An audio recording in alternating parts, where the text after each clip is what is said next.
Hey, Johnny Mosley here for Peter Glenn Ski and Sports, hanging out at the Winter Sports Market in Salt Lake City, Utah. This is where all the brands come and kind of show off what they've been working on. Let's go.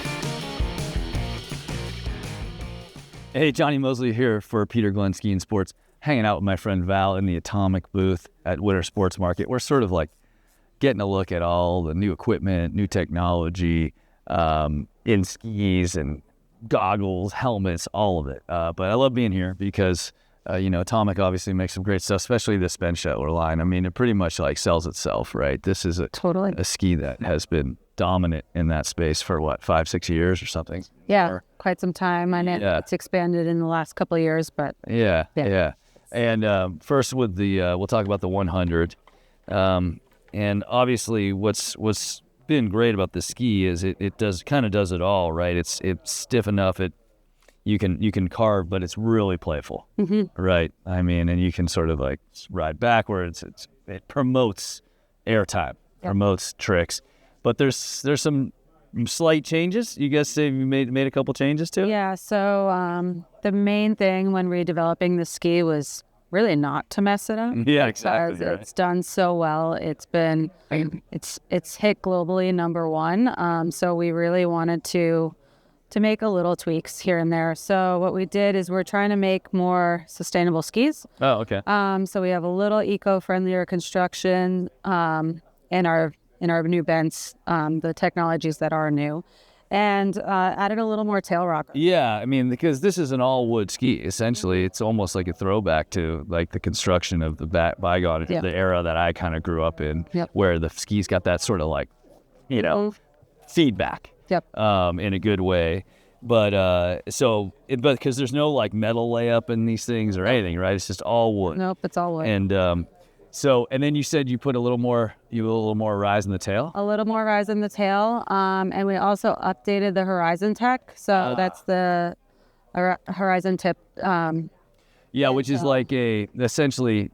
It's funny, usually on a lot of the skis, you guys kind of like accentuate that so you can see it, but now it's blended, you can't see it, but it's pretty cool. It's if you look at it, it's chamfered. Is that like what the term is, where they kind of like, instead of the tip just being flat here, I don't know, how do you even describe that? It's like they took the rough corner off. Yeah, it's more of a plastic insert, just to allow for a lot better float, jibbing. I mean, you've seen what Chris does on these skis. Yeah.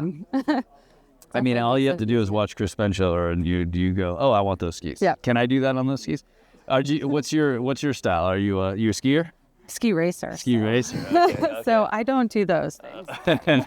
Right on. Do you find this ski to be satisfactory from a ski racer's perspective? Totally. I mean, when we launched the 100 initially, and for every ski we launch, I try to just really push it to its limits and see what it can do. And I have been able to snap out some super tight slalom turns even on the ski, and it feels stable enough. On groomers, it's still super floaty. So why do you think people put all this metal in skis? That, like, even obviously everyone does it, Atomic, like it was, if this works, what's the deal? It's not for everyone. I mean, sometimes you want more power. Yeah. Sometimes you need even more stability, and metal does allow that. It allows for a little more snap. But yeah, not everyone needs it. So we are learning also in developing skis that you don't need the sheets and sheets of metal across the board. And really, it's not sustainable to have all the fiberglass, the resin. So anywhere we can reduce using that, we do. So wait, so how do you make this ski without a bunch of resins and fiberglass and stuff? We just reduce the amounts. Okay. It just doesn't have a ton of that. And then I reached back and grabbed the 120, which is I'm out in Tahoe, so this is kind of a legendary 100% board up there. It really does the job. Some people just ski these things exclusively, a 120 all day long, which is saying something, because 120 is quite a lot underfoot for every day. So tell me about this one. Same updates? Same idea. The rocker, though, stayed the same. Okay. So just utilizes the new Horizon Tech and really...